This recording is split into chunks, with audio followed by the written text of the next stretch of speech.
change d'univers, c'est ça qui se passe environ tous les quarts d'heure sur le plateau de Olive Prod. Je me rassois ici sur la chaise.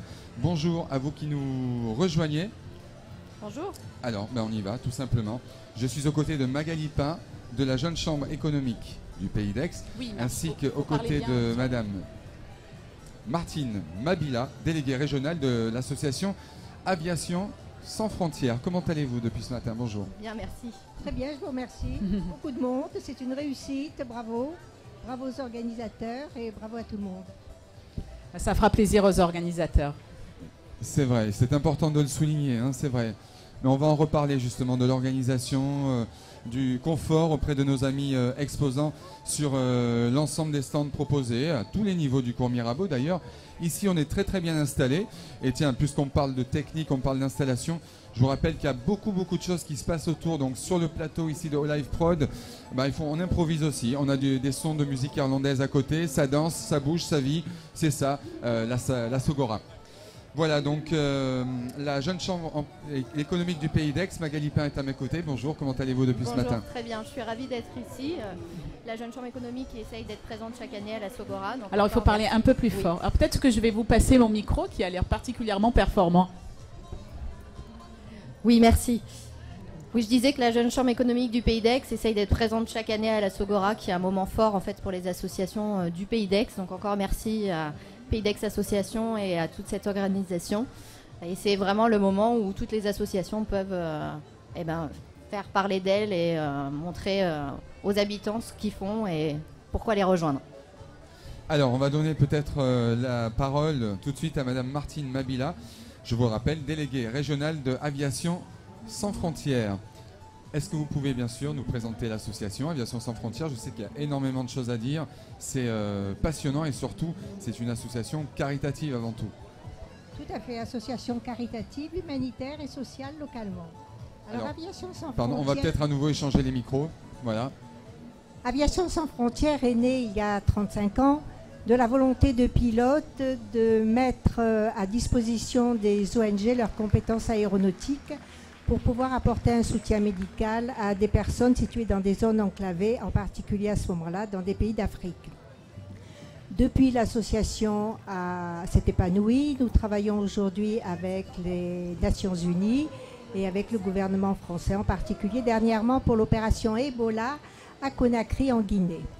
Localement, nous avons une délégation qui se trouve à l'aérodrome d'Aix-les-Milles et qui a été ouverte il y a une quinzaine d'années. Nous faisons de l'humanitaire bien entendu, mais nous avons une activité principale qui est basée sur des journées aéronautiques dédiées à l'enfance handicapée moteur mentale. Voilà, donc tout un programme, hein, puisque vous avez évidemment beaucoup de pain sur la planche. Pas mal de bénévoles à vos côtés, donc des anciens de l'aviation, des anciens de l'aéronautique. Alors je citerai par exemple de la compagnie Air France. Voilà. Nous avons beaucoup de pilotes privés, ceux-là même qui... C'est là où je voulais en venir, pardon. Voilà, ceux-là même qui, avec l'aide de l'Aéroclub des Milles, nous permettent de transporter les enfants pour des baptêmes de l'air qui vont durer à peu près une demi-heure au-dessus de la région aixoise et pour le grand bonheur de ces enfants. Et j'imagine que vous devez être très sollicité parce que c'est une activité particulièrement rare de pouvoir survoler, monter dans un avion pour des enfants qui n'en ont pas l'habitude bien sûr. Et d'avoir des sensations comme ça, vous leur expliquez à l'avance comment ça va se passer? Alors effectivement, nous sommes très sollicités, d'abord parce que nous avons un service communication que nous avons développé dans la recherche des instituts qui s'occupent de ces enfants handicapés et donc nous avons énormément de demandes. Bien sûr, nous leur expliquons. Ces enfants sont heureux de vivre une partie de leur rêve, car l'aviation fait toujours rêver, même de nos jours. Et en rapport donc aux situations politiques, comment est-ce que vous êtes sollicité? À quel moment vous vous dites, tiens là, il faut déclencher une opération, lancer du bénévolat, faire de la demande d'aide ou bien de fourniture? Alors en fait, nous réagissons lorsqu'il y a des problèmes climatiques, comme nous en avons vécu dans le monde, à Haïti par exemple il y a quelques années, lorsqu'il y a des problèmes comme Ebola. Et c'est à ce moment-là que les Nations Unies font appel à nous. Nous transportons donc des équipes médicales, du matériel médical pour venir en aide à ces pays qui sont demandeurs. Et justement, tout à l'heure, on s'est entretenu quelques instants en rapport au matériel médical. Est-ce que vous lancez un appel peut-être pour des gens qui auraient du matériel à vous mettre à disposition, peut-être pas sur les médicaments, hein, c'est ce que vous me disiez? Oui, bien sûr, nous faisons appel à toutes les associations qui peuvent récupérer du matériel, du petit matériel médical, qu'elles s'adressent à nous. Je vais vous donner nos coordonnées. Nous faisons aussi un appel envers les personnes qui sont disponibles, qui sont prêtes à donner de leur temps. C'est le sens même du bénévolat. C'est un engagement dans la cité, c'est un engagement citoyen. Nous leur ouvrons nos portes. Nous sommes situés donc à l'aérodrome d'Aix-les-Milles, chemin de la Badesse, 13 290 Les Milles. Nous avons un site www.asf. Nous avons également une page Facebook, Aviation sans frontières, délégation Sud-Est, dans laquelle vous pourrez consulter toutes nos activités passées et à venir. Merci beaucoup, merci beaucoup. Alors, et la Jeune Chambre économique, Merci. qu'est-ce qu'elle fait sur son territoire du Pays d'Aix? Alors la Jeune Chambre économique du Pays d'Aix, elle est présente en Pays d'Aix depuis 50 ans. Donc on fête cette année nos 50 ans. Et pour nous, l'engagement citoyen, en fait, c'est le cœur de notre engagement. C'est en fait ce qu'on fait au quotidien. Donc on a 5 champs d'action. Donc on va monter des projets en fait sur le territoire qui vont être identifiés comme étant des projets ou des points à améliorer.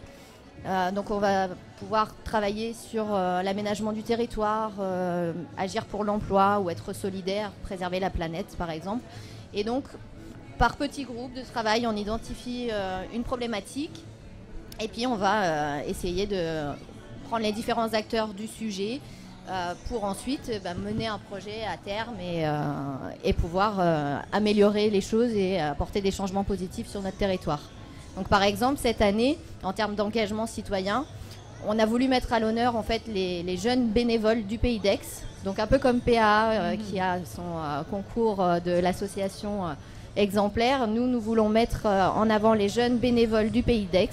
Donc si vous êtes bénévole dans une association du Pays d'Aix, que vous avez moins de 30 ans, il vous suffit d'aller sur notre page Facebook, il y a un lien, un formulaire en ligne pour pouvoir en fait postuler au premier trophée des jeunes bénévoles du Pays d'Aix. Et donc pouvoir participer à ce concours, être mis en avant par une série de portraits qui seront diffusés dans la ville. Et puis les trophées seront remis lors de notre soirée de gala des 50 ans qui se déroulera le 3 décembre prochain. Merci. Et est-ce que vous pouvez nous donner quelques exemples qui ont marqué notre territoire Aix-en-Provence et le Pays d'Aix au cours de ces 50 dernières années ? Alors par exemple, au niveau de Pays d'Aix, la Jeune Chambre économique est à l'initiative du premier palais des congrès, par exemple. Chose que très peu d'Aixois ou d'habitants du Pays d'Aix savent. Par exemple, la création de l'antenne de la Chambre de commerce, c'est aussi la création de l'antenne aixoise, c'est une initiative Jeune Chambre. Et Pays d'Aix Association est aussi une initiative Jeune Chambre en fait.